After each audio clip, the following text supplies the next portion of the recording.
হাম পরিস্থিতির খবরাখবর জানাবো এবার। বিস্তারিত জানাতে ব্রাহ্মণবাড়িয়া থেকে আমাদের সাথে সরাসরি যুক্ত হচ্ছেন সহকর্মী প্রকাশ দাস। চলে যাচ্ছি তার কাছে। প্রকাশ, হাম পরিস্থিতির খবরাখবর জানাবেন আপনার ওখানে।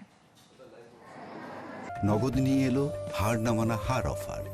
সর্বনিম্ন 10,000 টাকা রেমিটেন্স নগদে পাঠালে থাকছে স্বর্ণের হার জেতার সুযোগ।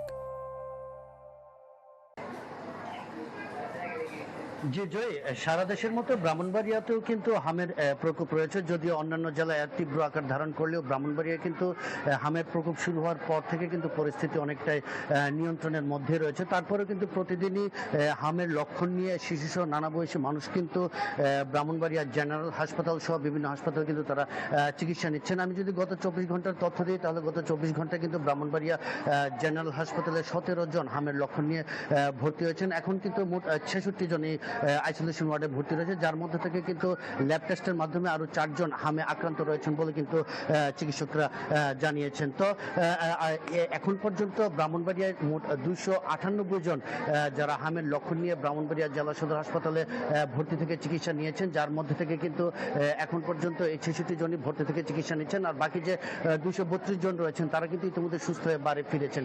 তো চিকিৎসকরা জানিয়েছেন যে তারা কিন্তু রীতিমতো তাদের যে চিকিৎসা সেবা কার্যক্রম রয়েছে সেটি তারা দিয়ে যাচ্ছেন। এখন পর্যন্ত কিন্তু হামের লক্ষণ নিয়ে 2 জন শিশুর মৃত্যুর ঘটনা ঘটেছে। এর বাইরে কিন্তু তেমন বড় ধরনের তেমন কোনো ঘটনা কিন্তু এখনো হয়নি।